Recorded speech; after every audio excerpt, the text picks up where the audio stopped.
Hey, I'd like to welcome you to another episode of Mission Matters. My name is Adam Torres, and if you'd like to apply to be a guest in the show, just head on over to missionmatters.com and click on Be Our Guest to apply. All right, so today I have Tahera Zamanzada on the line, and she's SVP of Strategic Growth and Go-to-Market at Rhino AI. And this interview is part of our State of the Women conference, and that's at stateofthewomen.com. That's going to be taking place that Gail and her team are throwing on September 17th and 19th. Definitely go grab some tickets, stateofthewomen.com. And one of the featured speakers in that conference that we have is Tahera on the line. And we're going to get into AI. We're going to get into what people need to be thinking about when it comes to AI as business leaders. And if you are overwhelmed like many, including myself, she even has a roadmap for us. So this is going to be fun. Tahera, welcome to the show. Hey, so good to be on here. Thank you so much for having me. All right, so we got a lot to talk about here today, but first, let's jump into the conference. I mean, I know you're going to be speaking, you're going to be on a panel. Maybe let's start with how did you get introduced to Gail, the conference? Like, where do you want to begin with that? Oh, I love that. Yeah. So I'm actually in an MIT Club of Washington, D.C. group chat on LinkedIn. And one of the folks on there said, hey, guys, there's this amazing conference coming up, and they are looking for speakers specifically in the AI space. So I reached out because one of the things I love to do is focus on AI literacy and educating women in AI. And so that's kind of where it sparked the conversation with Gail, and here we are. Wow. So talk a little bit more about what the panel is going to be about. So the panel is going to be really exciting. It's all about innovation and agility in this sort of bespoke economy that we are in right now. We're going to talk a little bit about just one-on-one about AI literacy, what folks can do to kind of start adopting it in their personal life, and then how they can kind of transition that into their professional life as well. So step by step, it's a marathon, not a sprint. So you just kind of have to take your time to be able to understand some of these things. And maybe get into your work a little bit about what you're doing over at Rhino.ai. Like, talk a little bit more about the company and your function. Yeah, this is a fantastic startup all around accelerated digital transformation. So I come from the consulting space.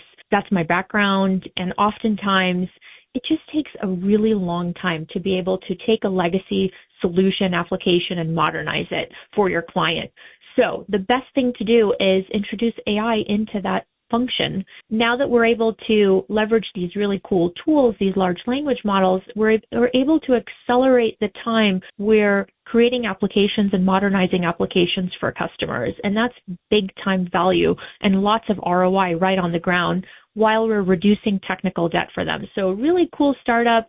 We're doing really good stuff, mission critical stuff, especially in the public sector space. And I'm so excited to be a part of it. What's some of because at the end of this, I'm going to give you an opportunity to leave either websites or social or how everybody wants to connect, but I want to make sure the right types of individuals connect with you. Who gets the most value out of working with Rhino.ai? Is there, you mentioned some institutions. Is this only for enterprise? Is small business? Like, give us a feel for who's a possible client. Yeah, that's a great question. Anybody. So if developers want to talk to us about kind of getting their hands dirty and playing in the sandbox, certainly reach out through our website, rhino.ai.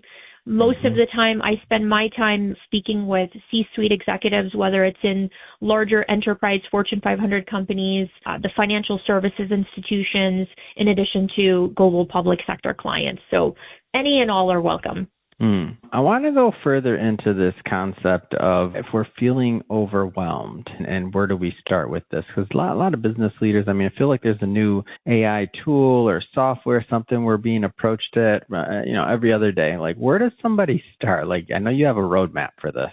I totally get it, and I've been there. I think AI feels like drinking from a fire hose right now. So I did create like a 30-day starter pack that I usually recommend to my close friends and colleagues that are slowly starting to adopt this. And typically what I recommend is the first week, spend some time getting familiar with what's possible.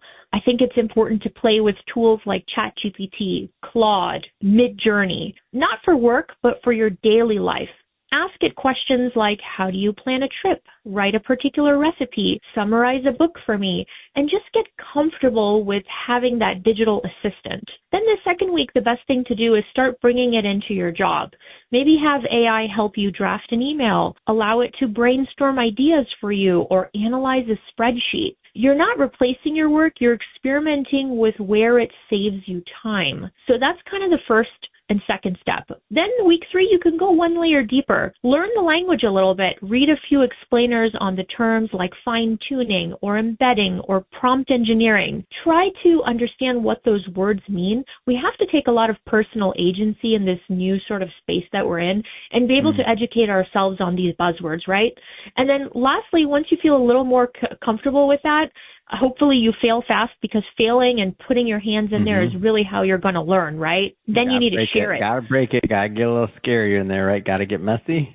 Yes, you do. You got to get messy. You got to break it. That's how you learn. And then the other best way I find people learn things and it becomes sticky for them is share your knowledge. So go and teach somebody else. Teach some of those things that you learned to a friend or a colleague. And when you explain it to somebody else, that's how it cements into your own knowledge. So by the end of those 30 days, you're not only going to be AI curious, you're going to be a little bit more AI literate than you were. And that's the real unlock that we're looking for. I want to think about this for a moment. So when we think about AI, and I think there's a lot of fear that goes into this. And so I love your roadmap, by the way, because it almost gives permission, because we know what's next, right? From week to week, and we know what we can expect, and we know that it's the fail part like fast is a good thing. But what do you think is some of the fear, or maybe even just the misconceptions that are out there? Like, what do you hear? Like, what are some of the misconceptions around this that maybe keeps people from moving forward? That's a really good question. The fear is real, and it's something we have to talk about openly. I find that most of the fear and misconceptions stem from a few core ideas, and it's often fueled by Hollywood movies or news headlines, right? Terminator, baby, come on. And we're never getting over Terminator. It's okay, go ahead. So the biggest one is this idea that AI is going to take our jobs, and this fear that a company is simply going to replace a whole department with a piece of software. And yes, it's true. AI is going to automate some tasks, but that is not a zero-sum game. And we've seen this throughout history with every major technological revolution, from the printing press to the personal computer to the iPhone, right? The tractor did not replace farmers. It fundamentally changed what a farmer does and allowed them to be more productive. So AI is going to do the same thing. It's going to eliminate those repetitive, tedious parts of our jobs, and then it's going to create new roles that require super unique human skills like critical thinking, emotional intelligence, creativity, strategic decision-making. I think that's something that I actually often talk to folks about. And then the other fear is this black box problem, right? So this idea that like AI is this magical, unknowable thing that just can't be trusted.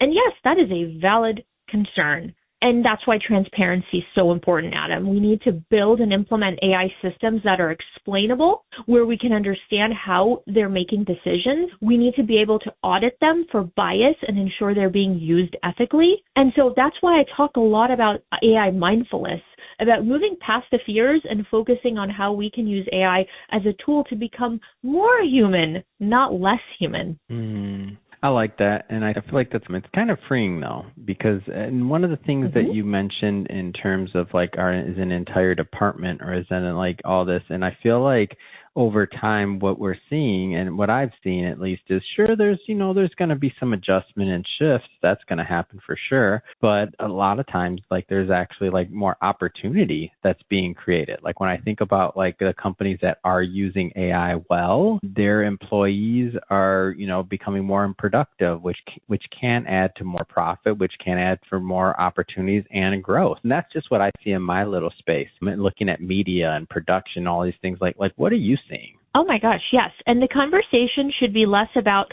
what will AI do to us and more about what can we do with AI, right? Love it. Fantastic point, Adam. The real power in AI isn't in some futuristic sci-fi scenario.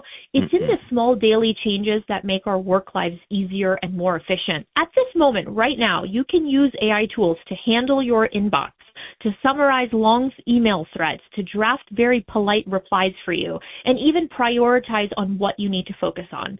It can take meeting notes for you. There's AI assistants out there right now that can literally transcribe a meeting for you in real time and then generate a summary of key decisions, key action items, who's responsible for what. You can be present in the meeting instead of scrambling to take notes. And I love that. That is AI mindfulness right there, right? I like that term, AI Yes. mindfulness. I don't know if I've Yes. heard that one. I like it. I know. I better trademark it before somebody takes it. Oh no, but I like it, and I like where this is going, and I do enjoy the fact that people have a lot more opportunity going, and that I just feel like productivity is going up in so many markets, and that the end result of many businesses or even industries is really to benefit society in one way, whether it's healthcare, better, patient care, all these other things that we benefit from. So I think it's a big win. Tahera, if I know there's so much more you have to give, and I know there's so much more going on at Rhino.ai. Rhino AI, excuse me, if somebody is listening to this or watching this, and if they want to follow up and if they want to continue the discussion with Rhino AI and connect with you or follow your journey, how do they do that? Absolutely. So first things first, definitely connect with me on LinkedIn. Follow our Rhino.ai LinkedIn page as well for constant updates. And if you want to talk to us, just simply go on Rhino.ai, hit the contact us button, and we'll happily take a conversation with you, even if it's an educational one, even if you just want to be a sponge and absorb information. Don't worry about it. We will certainly take that 30 minutes and share with you. So what I'm hoping to do is just empower people to understand this is your co-pilot. It does not have to replace you. So feel good in knowing how you're able to kind of get more of your time back and give those tedious tasks to automation. Amazing. For everybody listening, just so you know, we'll definitely put some links in the show notes, so you can just click on the links, go and check out Rhino AI. And speaking of the audience, don't forget, go check out that conference. So stateofthewoman.com, September 17th through 19th, and get some tickets and go connect. And if this is your first time listening to Mission Matters and you haven't done it yet, hit that subscribe or follow button. This is a daily show. Each and every day we're bringing you new content, new ideas, and hopefully new inspiration to help you along the way on your journey as well. So again, hit that subscribe or follow button. And thank you again so much for coming on the show. This really has been a pleasure, Tahera. Appreciate you. Thank you, Adam. Anytime. Take care.